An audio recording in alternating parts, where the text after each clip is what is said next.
ये एक परिवार का दुख है, एक परिवार की पीड़ा है। उसके माँ बाप दोनों आए हुए हैं और उन्हें कहीं भी न्याय नहीं मिल रहा है। यही इनका जीरो टॉलरेंस है। कोई नहीं करे, वही रहने दो। यही जीरो टॉलरेंस है इनका, यही जीरो टॉलरेंस है कि न्याय नहीं मिल सकता। न्याय के लिए आप कहीं भटकते रहें। भारतीय जनता पार्टी थाने चला रही है और पुलिस केवल एक काम कर रही है, हथेली गरम पुलिस नरम। इतना भ्रष्टाचार हर स्तर पे कभी उत्तर प्रदेश की जनता ने नहीं देखा होगा। तहसील हो, आपके थाने हो, या जितने भी विभाग चल रहे हैं, वहां बाकायदा एक सिस्टमैटिक तरीके से कैसे वसूली हो सकती है, वो लगातार भ्रष्टाचार इस सरकार पे चल रहा है। हमारे प्रेस के साथी भी जानते होंगे, इनके विभाग का भी बहुत बड़ा बजट है। बजट का उपयोग, दुरुपयोग या बांट होता है, बंदर बांट, किस रूप में किस तरीके से होता है वो आपसे बेहतर कोई नहीं जानता। इस परिवार को न्याय मिले, इसके साथ साथ कई और घटनाएं, कौशाम्बी का भी एक परिवार आया है, उसके साथ भी घटना घटी है, लेकिन न्याय कहीं नहीं मिल रहा।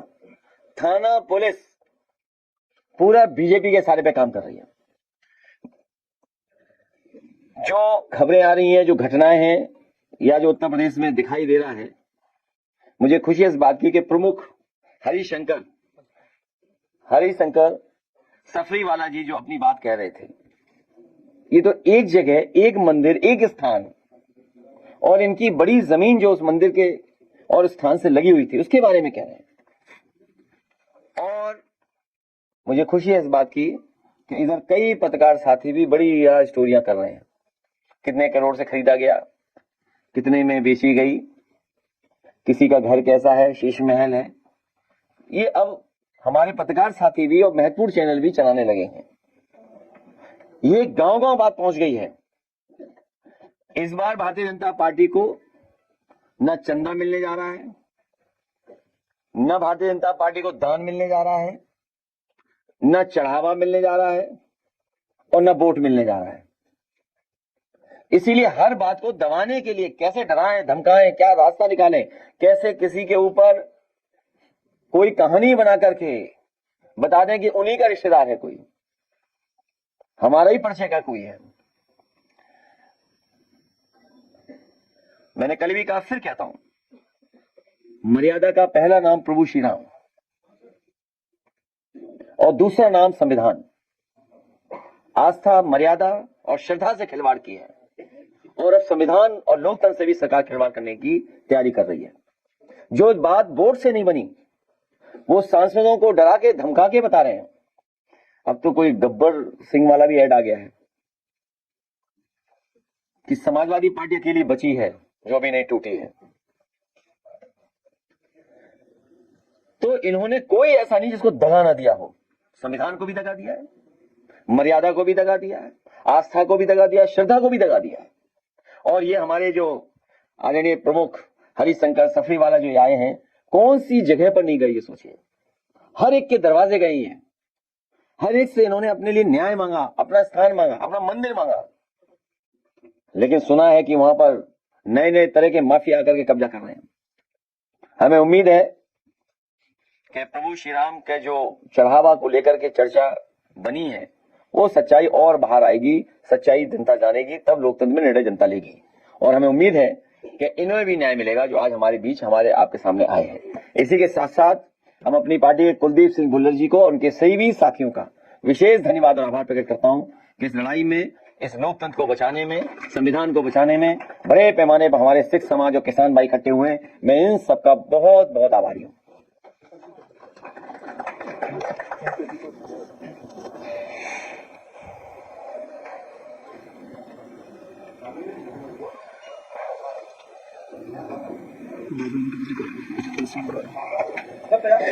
अयोध्या में सर वकील भी आ गए सड़क पर, तहरीर देनी है चंपत राय की गिरफ्तारी हो, मगर अभी एफआईआर दर्ज नहीं हुआ और लगातार लोग कह रहे हैं कि चंपत राय को बचाया अभी बचाया। अधिवक्ताओं का आना, सड़कों पर आना, अब जनता भी इंतजार कर रही है कि अपना वोट के माध्यम से इनको हटाने का काम करेंगे। जो लोग चुनाव नवंबर में कराना चाहते थे, सितंबर में करा दें, हम लोग तैयार हैं। इसकी चर्चा कर रहे हैं, माना कि चोरी हुई है, लेकिन इस मामले में भाई उनके केस की तो हम चर्चा नहीं कर रहे हैं। भाई उनका केस क्या था? हालांकि हाई कोर्ट से कितनी राहत मिली है और ऊपर वाले कोर्ट में कब बात जाएगी तो कोई नहीं जानता। सुना है कि वो भी कोई पर्ची थी चंदा की, उसके मामले में उलझे हुए थे। उन्हीं की बात कर रहे हो ना? उसमें वो भी उलझे हुए थे, कोई पर्ची छपवाई थी उन्होंने, और वो भी जो सामान कभी कभी दुर्गा पूजा के पंडालों के लिए जो चंदा लिया था उसका मामला था कुछ। तो ये प्रैक्टिस में है इनकी, आप बात क्यों नहीं समझते? ये बातें इनकी प्रैक्टिस में है, बस प्रैक्टिस पर पकड़ी गई। प्रभु श्री राम ने खोल दी इस बार प्रैक्टिस इनकी, बस बात इतनी है। प्रभु श्री राम भी इनको माफ नहीं करेंगे। शपथ है कि जो करीबी है उनका कहना चोरी हुई है, ये सही है, लेकिन इस मामले को इतना दूर देने की आवश्यकता नहीं है। ये कौन कह रहा है? अच्छा वही बात होगी ना दोबारा, बात तो वही है। देखिए मैं नहीं समझता हूं कि प्रभु श्री राम के चढ़ावे में और प्रभु श्री राम के चढ़ावे में इतनी बड़ी डकैती के ऊपर भी कोई शब्द हो तो वो शब्द इस्तेमाल हो। मर्यादा पुरुषोत्तम राम, उनका चढ़ावा अगर जनता सही बता दे, जिन लोगों ने चढ़ावा दिया, चंदा दिया है, तो आंकड़ा न जाने क्या होगा, न जाने कितने बड़ा आंकड़ा निकलेगा। बहुत सारे लोग गुप्त दान देते हैं, और हमारे हिंदू समाज में सनातनी परंपराओं में है कि हम अपना दान नहीं बताते किसी को। जो गुप्त दान देते हैं हम किसी को बताते नहीं है, तो न जाने कितना चढ़ावा चढ़ाया गया होगा, गुप्त दान दिया गया होगा। इसका तो हिसाब किताब कोई दे ही नहीं रहा है। अब बस प्रभु श्री राम ही देंगे इनका हिसाब किताब।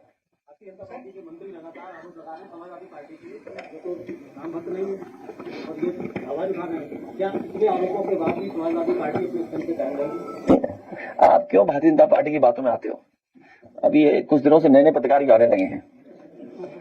मैं आपका धन्यवाद देता हूँ। कल तो अच्छा सवाल पूछा था, आज दूसरे रंग में चले गए आप। अच्छा ये मैं अब जो भी देखिए ऐसा है, मैंने एक अपना यहाँ भी कार्यक्रम बनाया है। जो भगवान या हमारे ऊपर ये कई बार सवाल करते हैं, उनसे हम एक पर्ची छपा के रखेंगे कि भाई आपसे चंदा चाहिए हमें, और जब हमारा मंदिर का उद्घाटन होगा या प्राण प्रतिष्ठा होगी उसमें आपको निमंत्रण भेजेंगे, तो आपकी पर्ची कितनी कटवा दूंगा? अरे भाई बताओ तो सही, भगवान के नाम पे कुछ तो दे दो। अरे कुछ तो दे दो पर्ची। नहीं तो कटवाते नहीं तो दे तो दो, दान दे दो, उसमें क्या है? सब भगवान एक है, कोई दूसरे धर्म के हो क्या? कौन धर्म है? अरे तब ठीक, सनातनी हो। हम बंधु राष्ट्र बनाना चाहते हैं, एक फर्क है हमारे में, हम बंधु राष्ट्र बनाना चाहते हैं। हम सब मिलकर के इस देश को बनाया है, इसलिए बंधु राष्ट्र बने, उस दिशा में हम लोग काम करेंगे। एक पर्ची आपके लिए अलग से रखेंगे।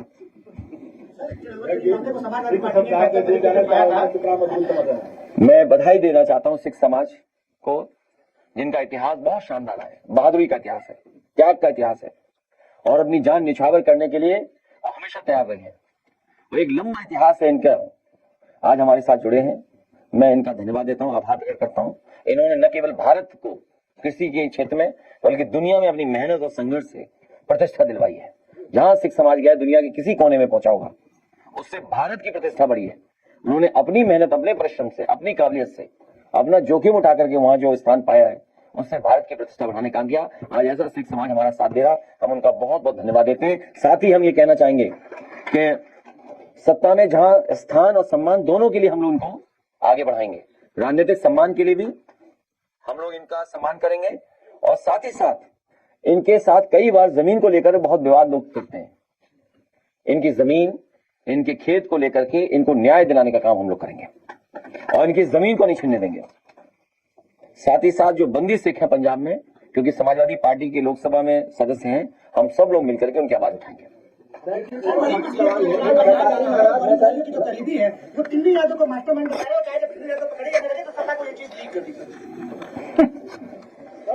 बहुत कम उम्र के हो तुम पत्रकार, तुम वो भी पत्रकार के नहीं, इसमें भी शक होता है।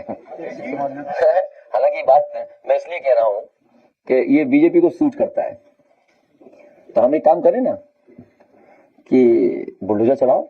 कितने लोग जेल गए? 9 लोग हैं। नहीं सभी बुलडोजर चलाइए। आप बुलडोजर क्यों नहीं चला रहे हो? जल्दी चलाओ बुलडोजर। और याद रखना, अयोध्या और गोरखपुर की दूरी ज्यादा नहीं है। सवाल करके दिल्ली देहरादून हाईवे बना था, जो कि 2.5 महीने पहले ही शुरुआत उसकी हुई थी। पीएम मोदी ने उसका उद्घाटन किया था, वो पहली बारिश में ढह गया। ये कोई ब्रेकिंग न्यूज नहीं है ना, बड़ी खबर है। और इसलिए नहीं बड़ी खबर क्योंकि देश के प्रधानमंत्री जी जब बुंदेलखंड का उद्घाटन करके गए थे, दूसरे दिन ही वो बुंदेलखंड एक्सप्रेस ढह गया था। और गंगा एक्सप्रेसवे में भी आपने देखा होगा कई जगह कमियां बहुत बड़े पैमाने पे दिखाई दे रही हैं।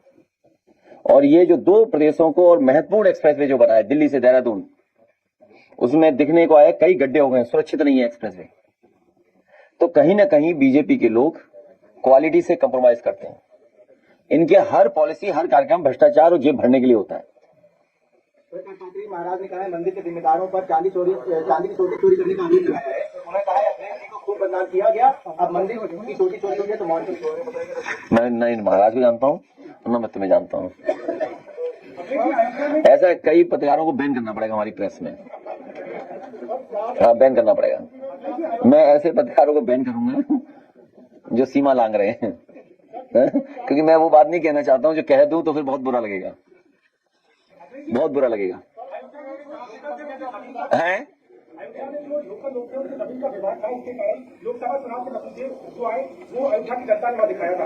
अब जो पूरा विवाद मंदिर से संजय को लेकर के है, आप मानते हैं कि अयोध्या के आयोजन में बड़ा नुकसान होगा? विपक्ष का जो काम है लोकतंत्र में, विपक्ष को जो जिम्मेदारी दी है वो मैं जिम्मेदारी निभा रहा हूं। मुझे याद है जिस समय अयोध्या के लोग हमारे साथ बैठे पवन पांडे, इनसे वो लोग मिले थे और एयरपोर्ट की जमीन को लेकर के सस्ते दामों में सरकार ले रही थी और उनके मुआवजे में भेदभाव कर रहे थे।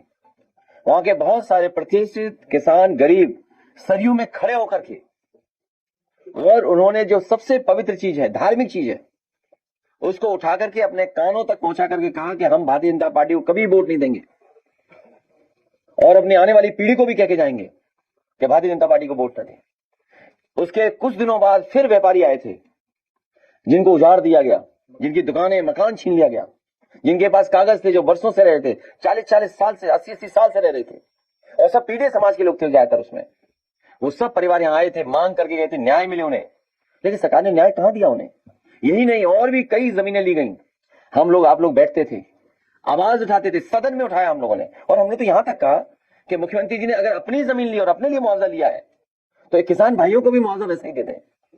लेकिन कोई सुनवाई नहीं हुई, और सुनवाई नहीं हुई जनता की, उसी का परिणाम यह है कि वो अयोध्या जैसी सीट हार गए।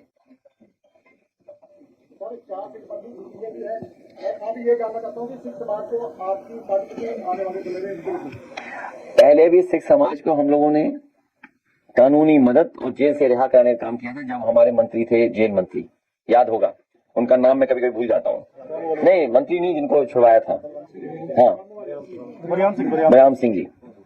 तो न्याय दिलाने के लिए हम लोग करेंगे काम, और चुनाव हराने के लिए हमें जहां जीतने वाले लोग होंगे हम उन्हें चुनाव जरूर लड़ाएंगे।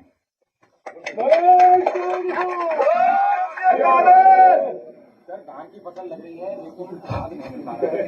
तो मैं कितनी बार समझाऊं, प्रधानमंत्री जी ने अगर अपना हवाई जहाज ईरान में उतार दिया होता तो युद्ध नहीं होता। विश्व गुरु हम लोग कहलाए जाते। और जो ये संकट आ रहा है हम लोगों के ऊपर, खाद का और डीएपी का और इस सब का, इसकी जिम्मेदार तो सरकार ही है। हमारे यहाँ किसान भाई बैठे हैं, पता नहीं कौन सी ऑनलाइन खाद आ रही है इनकी, न जाने कितने कागज इन्हें जोड़ने पड़ते हैं तब जाकर के खाद मिल रही है, और खाद पर्याप्त मिल भी नहीं है, डीएपी नहीं मिल रही कहीं भी। और अभी तो अगली फसल के बाद अगली फसल बड़ी महत्वपूर्ण फसल है गेहूं की। जब वो फसल आएगी तो बताओ क्या तैयारी है सरकार की। आलू की फसल आने वाले समय में, तो तैयारी आज क्या है? ये पूरा साइंटिफिक डिसीजन है एग्रीकल्चर का। हर चीज का डेट तय है, महीने तय है। फसल आगे पीछे होगी तो नुकसान होगा। अगर मान लीजिए 15-20 दिन का नुकसान हो जाए, आगे पीछे हो जाए, तो बताओ कितना नुकसान होगा देश का, किसान का। तो बिल्कुल साइंटिफिक है कि कब खेत में क्या पानी डालना है, कब खाद डालनी है, कब कीटनाशक दवाई डालनी है। हमारा किसान भी एकदम साइंटिस्ट है वो। तो उस समय सरकार ने तैयारी करी, बताओ कोई भी चीज की। सरकार ने जो सब्सिडी पर बीज दिया है, वो उस बीज में खासतौर से जो मक्के का बीज आया है उसमें दाने नहीं आ रहे हैं। मक्का तो लगा हुआ है लेकिन बाली में दाने नहीं। अब मैं क्या कहूं इसके लिए? तो ये बीजेपी कहां से लाई है बीज? बीजेपी को बताना चाहिए। ये बीज कहाँ से ले आए हैं जहाँ फसल ही चौपट हो गई हमारी। सर हाइब्रिड बीज जो है कॉर्पोरेट कराने वाले बनाते हैं। वो बड़ी बड़ी अमेरिकन कंपनीज हैं, उनको सपोर्ट कर रहे हैं और उन्हीं का बीज आ रहा है। अंततः आपको उन्हीं का बीज लेना पड़ेगा। वो हमारी साइकिल जो ट्रेडिशनल साइकिल थी उसको ब्रेक कर रहे हैं। हमारे एग्रीकल्चर साइंटिस्ट, हमारे रिसर्च के लिए उनको कहाँ सपोर्ट कर रहे हैं लोग, हमारे एग्रीकल्चर रिसर्च इंस्टीट्यूशन को कहाँ सपोर्ट कर रहे हैं।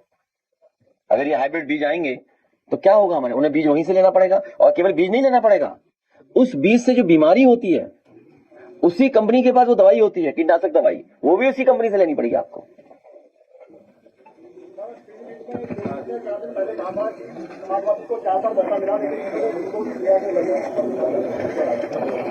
वो कोर एरिया में नहीं गए, टाइगरों के लिए हमने बहुत काम किया वहां, तो टाइगर के कोर एरिया से घबरा गए होंगे वहां। साइबर के लिए जामताड़ा और अलवर को माना जाता था, लेकिन कल जिस तरीके से सबमिट सही पक्के अमेज़न, फ्लिपकार्ट, मिंत्रा, मीशो सब 10 साल में भी नहीं पता लगा ये फ्रॉड प्रदेश बना दिया इन्होंने। तुम्हें नहीं पता क्या हो रहा है। जब अब आप सोचिए जिस प्रदेश में चढ़ावा चोरी हो जा रहा हो, सीसीटीवी बंद करके जो सीसी हो रहा जा रहा हो, सीसीटीवी के फुटेजेस में खिलवाड़ हुई है, सीसी हो गया यहाँ पर, चंदा चोरी, चढ़ावा चोरी हो गई। तो ये तो एक निकला है, न जाने कितने निकलेंगे। और आपको बता दूं, आपको यूपी नंबर 1 है साइबर फ्रॉड्स में, सबसे ज्यादा यही है साइबर क्राइम, सबसे ज्यादा नंबर 1 है यूपी स्टेट। और न जाने कितने केसेस रजिस्टर ही नहीं हो रहे हैं। आप जानकारी करिए, रजिस्टर ही नहीं कर रही सरकार, क्योंकि रजिस्टर करेगी तो नंबर्स बढ़ जाएंगे। वही क्राइम करने का तरीका बदल गया। अरे जब पैसे वैसे ही निकले जा रहे हैं तो सड़क पे क्यों कोई घेरेगा आपको, खुद सोचिए ना। तो क्राइम का करने का तरीका बदल गया ना, तो सरकार की क्या तैयारी है उसके लिए। अब छीनना थोड़ी उन्हें इंटरनेट से उड़ा देना है सब। छीनने वाले सब वहां पहुंच गए कंप्यूटर लेकर के। और इसमें भी सर मास्टरमाइंड नहीं पकड़ा गया है, जो काम कर रहे थे वो लोग। तो वो तो ये सरकार की जिम्मेदारी बनती है ना, जब आप डिजिटल इंडिया, इतना इंटरनेट, इतना सब कुछ से आपका सिक्योरिटी के लिए क्या कदम उठाया आपने। अच्छा, मुख्यमंत्री से क्या उम्मीद करोगे आप। अरे वो जानते ही नहीं कुछ।